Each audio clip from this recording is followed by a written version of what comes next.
Nigerians have been reacting positively to the move by the Senate to abolish the idea of setting age limits to job advertisement, and that is what we're talking about right here. We have a human resource expert and labor advisor here, Adeyemi Ajayi. He is the managing director and CEO of Exitum Consulting Limited. He has been making sense of all of these issues and giving us insight into what should be. Now, let's talk about the issue of employability of people who are seeking jobs. I know you've conducted a whole lot of,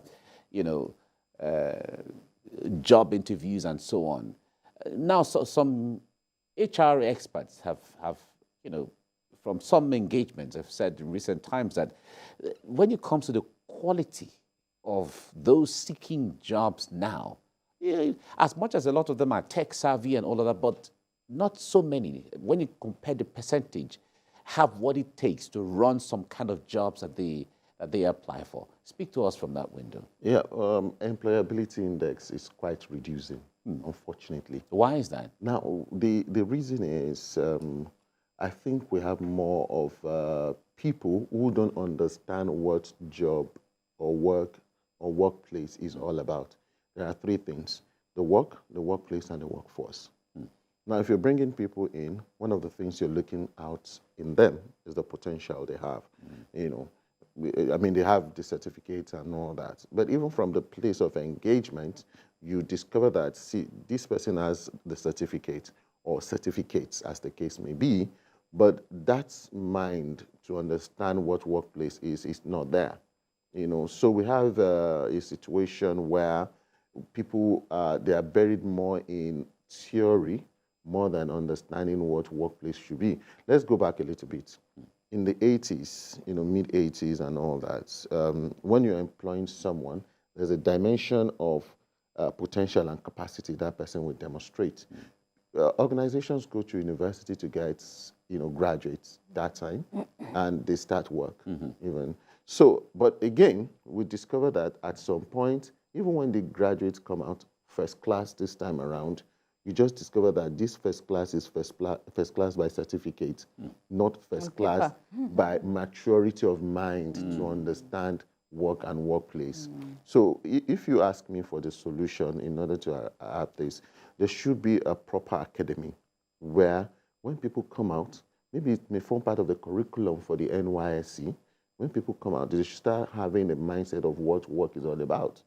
And unfortunately, some parents, I would say, they are probably responsible for this, because we have a situation where you're still spoon-feeding a child that is a graduate.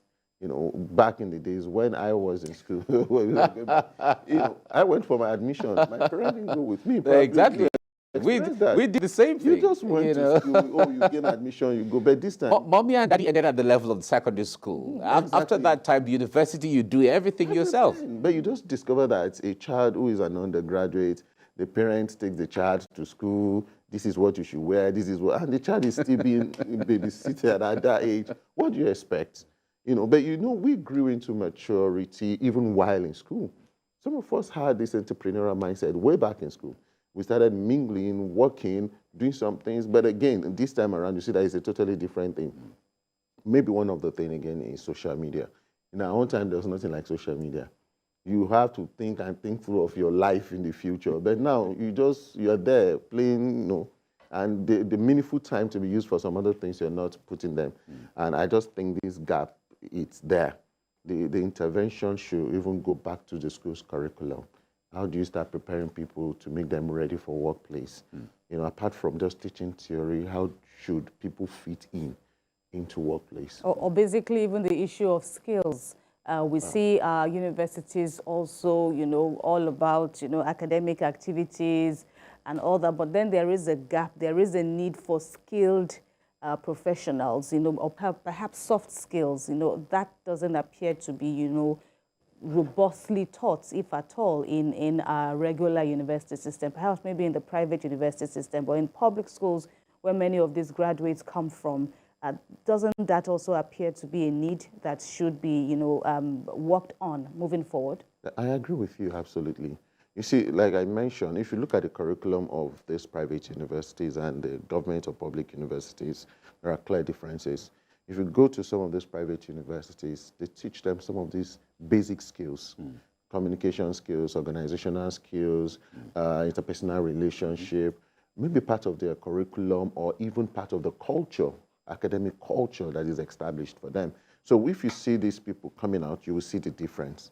But back in the days, that was not how it used to be. It was the other way around, you know. In fact, then if you have graduates from some of these private universities, you call them children, you know. If you have graduates from, the public university, you take, okay, I think this one looks more mature. Exactly. But again, the game has changed. That's the truth. Because we should go back to the drawing board and start looking at how, people start maturing into that thinking level. And like you rightly said, skills should be part of academic curriculum. Because what you sell at workplace is your competence and skill. That is just what makes you to be different.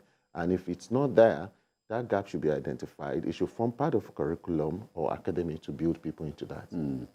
Now, talk to us before we go on. You mentioned the role of parents earlier.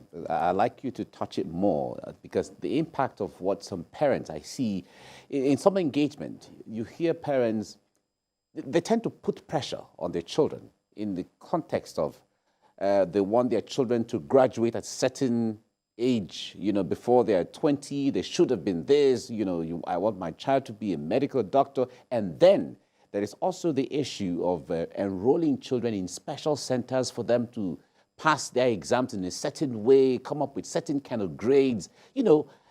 Walk us through how dangerous that is in the long run, because the parents are intervening and putting pressure on the child continually, just for the sake of good results, good grades, good this, good that.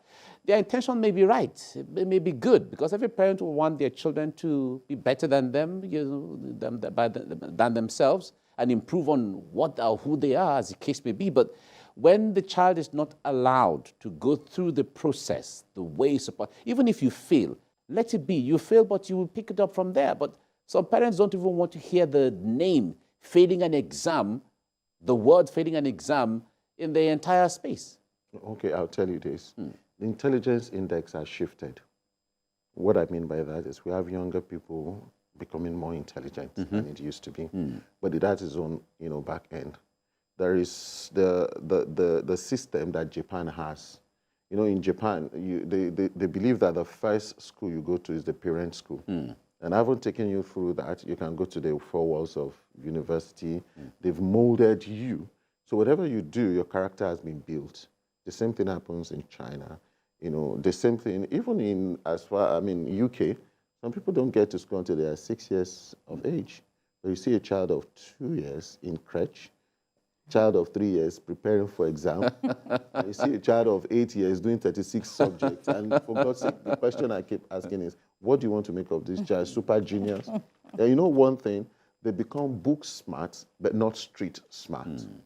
And they become so techie smart, but not intelligent smart in some cases, just some few. But the role of parents should be, as much as you want your children to, go through the academic environment, do very well, excel and all that, build their character. Many parents are too busy to build the character of their children. They become book smart, intelligent, they can be very analytical, but the strength of character may not be there. We've seen so many of them failing in business. The business life cycle for some of them is quite very short because they don't have certain skill, like you mentioned earlier, that they should have had even in the background. So it's good for parents to desire the best for their children, but it's better to have time to develop their strength of character. Looking at our family culture, we've lost family culture in this part of the world. Parents get too busy. Back in the days, we spend time weekends with our parents. We go to our family members' house and all that. We ride bikes on the street. Yeah. We have Boris. We have all kind of games. Engaging. Oh, you mentioned Boris. Wonderful. So you do all those kind of things. But now they are just sit-home children. Right. From one video game to one computer game, they have more virtual relationship than interpersonal relationship. So these are some of the things that parents should start bringing. Developing the right relationship with your children. It's not about their certificates. It's about what they make out of their certificate. So parents should start looking beyond what the children have or would have in terms of their academic prowess to what that child should be able to contribute to the society. Yeah. You just remind Boris, when you mentioned Boris, back. those days I used to be the constructor of Boris. It takes you back, right? But, well, it appears we may have run out of time, but I just wanted to spare a few seconds now to, the options, ready options that graduates have now. Of course, entrepreneurship appears to be the way to go, but even that also has its own challenges. But, what some have said, should there be a fund for entrepreneurs, better way to channel funds to those who really need it, but just, speak in that direction. Okay, quickly, I'll just say that entrepreneurship is not easy, and it may be the way to go. That is what has made India to, climb up in terms of their economic growth. So it's something that should be considered in Nigeria or in Africa, as the case may be. However, entrepreneurship comes with certain dimension of knowledge and competence. So it's not about creating funds. For all you care, the funds may even be there, but how do you manage the fund for your business? I've been able to work with some young people. I'm a business mentor in Founders Institute. I work with young, bright, intelligent people that they bring up innovations, and those innovations are sellable. They're doing fantastic. But again, there are some that they want to jump into business, and you ask them, why are you going into business? They say they want to make money, and I say, you're making a mistake. You want to sell value. It's the value you sell that. Exactly. Meet a need. Meet a need. But of course, they just want to do something and say, oh, we want to make money, we want to ride the latest car in town. I say, no. Put your mind off that. Put your mind on the value you can deliver. That is when you stay longer in whatever you're doing. But if you go for money, you will get the money, but you make fool of yourself having that money. You fizzle out easily. Yeah. Okay. We'll have to leave you here now. Thank you so much, Adeyemi Ajayi, human resource expert and labor advisor and managing director, CEO of Exitum Consulting Limited. We really appreciate your insight into all of this. You reminded me of Boris today. Thank you.